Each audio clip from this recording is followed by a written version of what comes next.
Karen held her wedding with 150 guests on my ranch while I was away. Not anymore. Have you ever returned to your cherished sanctuary, a place of peace and deeply personal meaning, only to discover it had been brazenly invaded, transformed into a spectacle for someone else's self-serving fantasy, all without your knowledge or consent? I'm Julian Vance, and my family's ranch, Whispering Pines Homestead, nestled deep in the rolling foothills, was more than just a home. It was a legacy.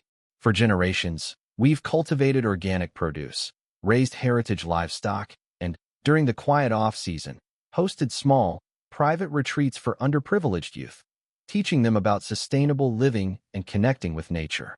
The ranch was our haven, our private world, secured by a sturdy perimeter fence and a single, electronic gate. Then, Ms. Serena Thorne arrived. Serena, the newly elected, self-anointed queen of the sprawling, pristine Grandview Estates Homeowners Association, saw our working ranch not as a vital community asset or a place of quiet charity, but as an unacceptable rural intrusion. She was all sharp angles and sharper pronouncements, a woman whose perfectly coiffed silver hair and designer activewear screamed unapproachable perfection. Her first official act, it seemed, was to send us a curt, imperious letter demanding the immediate cessation of our unregulated activities and the removal of our unsightly barns. It was, according to her, a visual blight, attracting undesirable elements, and a clear violation of Grandview's aesthetic guidelines.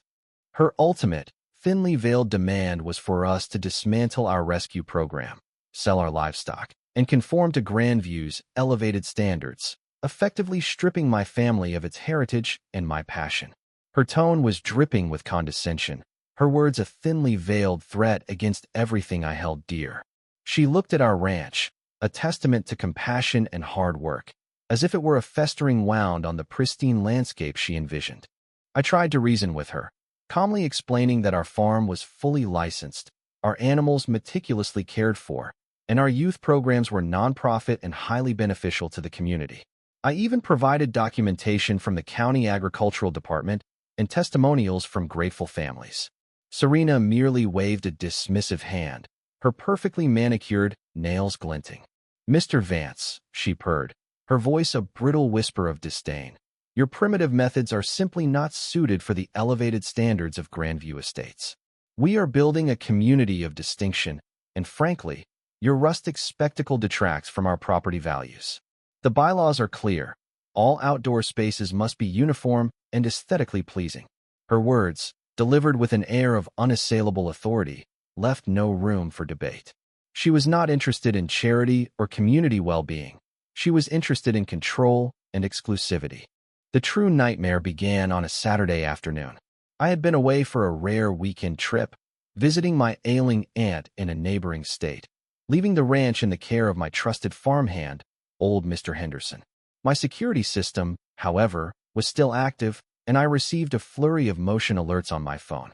My heart pounded with a mix of fury and disbelief as I opened the live feed from my hidden cameras.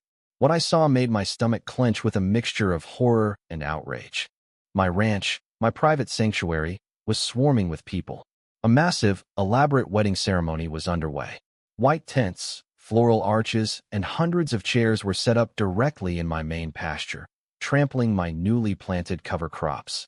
A band played loudly near my barn, and a catering crew was operating out of my outdoor kitchen. And there, at the center of it all, radiant in a pristine white gown, was Serena Thorne, exchanging vows with a man I vaguely recognized as a prominent local developer. My blood ran cold. She was holding her wedding on my ranch, without my knowledge, without my permission, while I was away. As I watched, horrified, the camera near my main gate captured a brief, whispered conversation between Serena and her wedding planner. "Did you confirm with the owner, Serena?" the planner nervously whispered. Serena scoffed, her voice dripping with disdain. "Please, he's a nobody.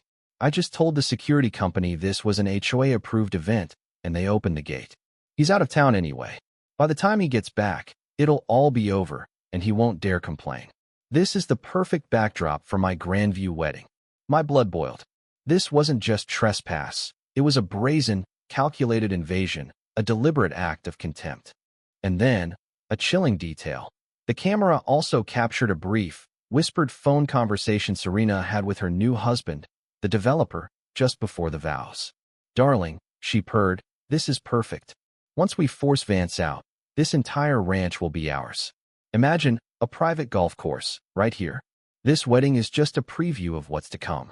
The developer chuckled. "Exactly, my love. And with the HOA on our side, he won't stand a chance."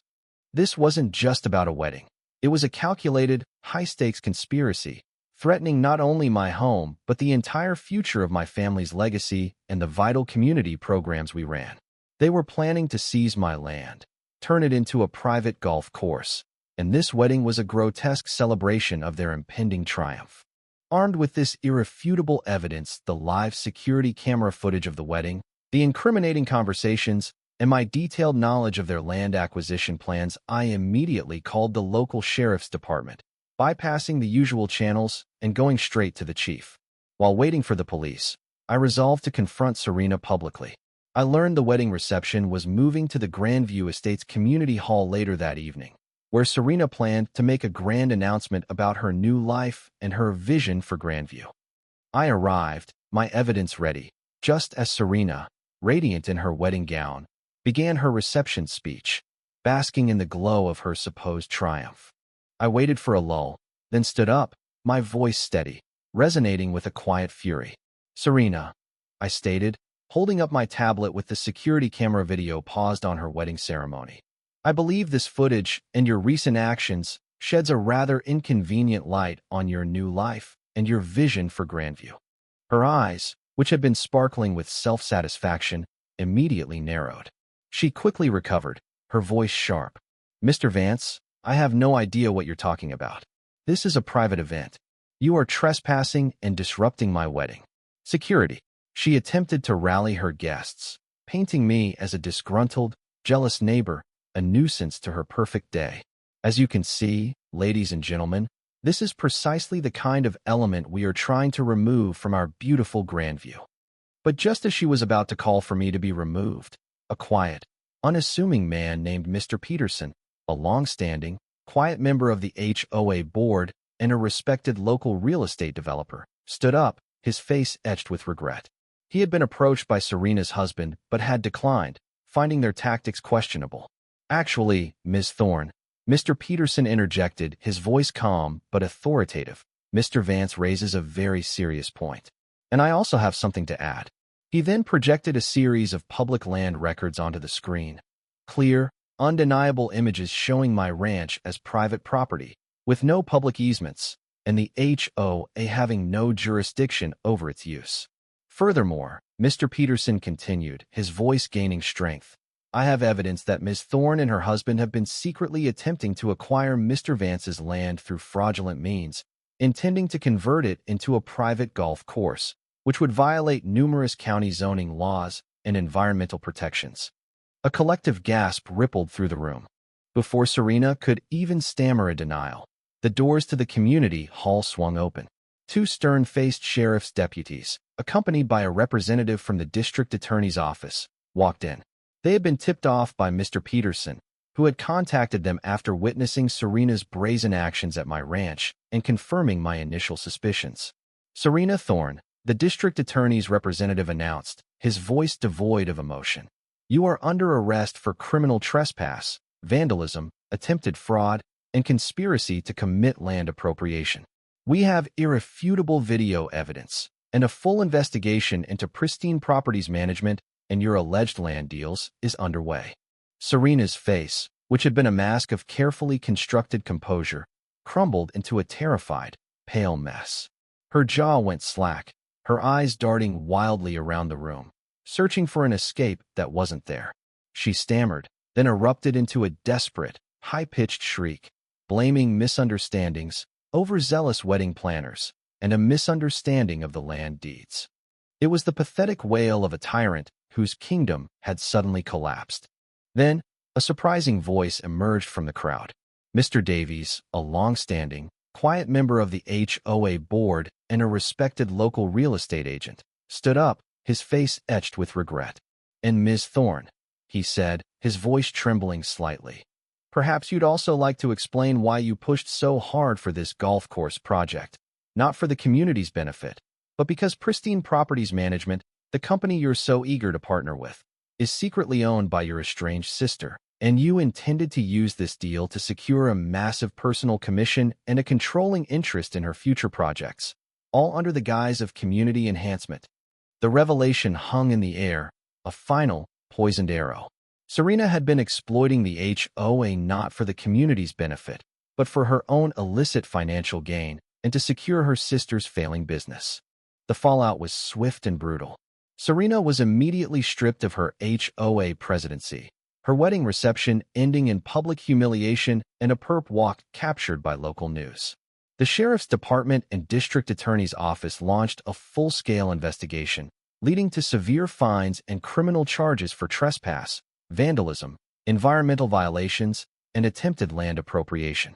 Pristine Properties Management, facing legal repercussions and public outrage, immediately lost their lucrative contracts and faced a barrage of investigations, leaving Serena utterly isolated and financially ruined. She lost her position, her reputation, her social standing, and faced a future of crushing debt and legal battles. Her karma was a public, humiliating spectacle, a direct consequence of her petty tyranny and audacious fraud. I felt a profound sense of vindication, a quiet triumph that justice, however painfully achieved, had prevailed. My ranch was quickly restored, the trampled crops replanted, and the youth programs continued, now with even more support from the community, who had seen through Serena's veneer and rallied behind me. My home remained my sanctuary, a place of peace and purpose, now even more cherished. In a world where bureaucratic power can become a weapon, and individual ego can lead to audacious exploitation and criminal acts, where do we draw the line between upholding rules and protecting personal property and the environment? When faced with such blatant disregard for rights, safety, and the well-being of others, what would you have done?